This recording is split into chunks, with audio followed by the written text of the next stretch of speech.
Imagine your check engine light comes on, and instead of taking it to a mechanic, you just lean over the steering wheel and ask the car, hey, where does it hurt? Right, which would save me a ton of money, Oh, honestly. totally. But if you could actually do that, you'd be Kaimiyama. Welcome to today's deep dive, where we are looking into this massive April 28th, 2026 announcement. Aki Irie's manga, Go With the Clouds, North by Northwest, is finally getting a TV anime adaptation. And, I mean, it is about time. This series has been the anime industry's best-kept secret for, what, a decade now? Yeah, easily a decade. And our mission today is really to unpack why this synesthetic masterpiece is so beloved. Why this incredibly unique Icelandic mystery works so well. Well, it targets a more mature audience, right? So it swaps out that typical fast-paced action for this slow burn, really atmospheric mystery. Exactly. But I've got to ask, because on paper, placing a kid who talks to cars in the middle of the freezing Icelandic tundra, Yeah. it sounds like a giant tonal clash. It does sound like a clash, yeah, until you actually look at the mechanics of Key's ability. So Key is this 17-year-old Japanese expat, right? He's living with his French grandfather in Iceland, working as a freelance investigator. Right. And yes, he literally coaxes answers out of machines.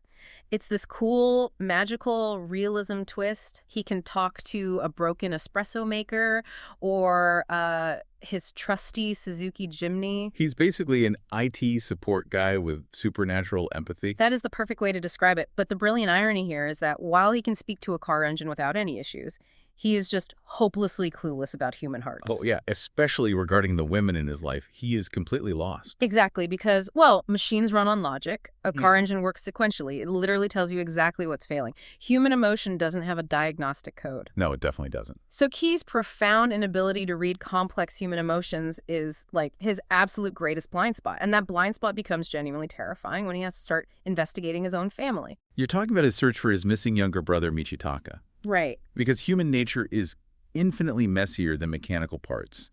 And this search completely shatters the cozy slice-of-life illusion that the story starts out with. Yeah, Michitaka is not innocent. I mean, he has this really sinister edge. He leaves an actual trail of blood, and we find out he possesses his own supernatural ability. Which is so much darker. Yeah. And this is where the setting really does the heavy lifting, I think. Oh, absolutely. The 64th parallel, with all those moss-covered lava fields and those super lonely highways, it isn't just a scenic backdrop. It's basically a living character. Exactly. Yeah. The silence of the tundra acts like an isolation chamber, and it just amplifies all that psychological tension.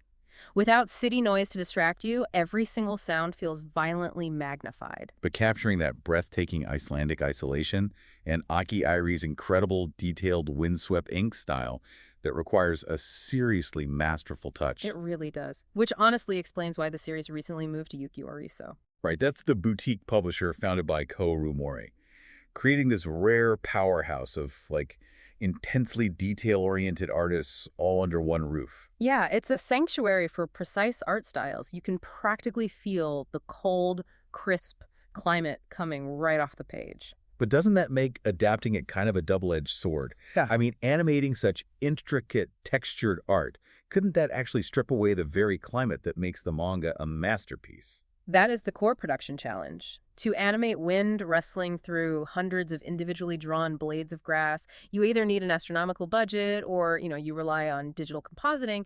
And if you do that poorly, it turns a mood-driven aesthetic into just a generic-looking mystery. It's definitely a high-wire act, but I think it proves why you should care about this series.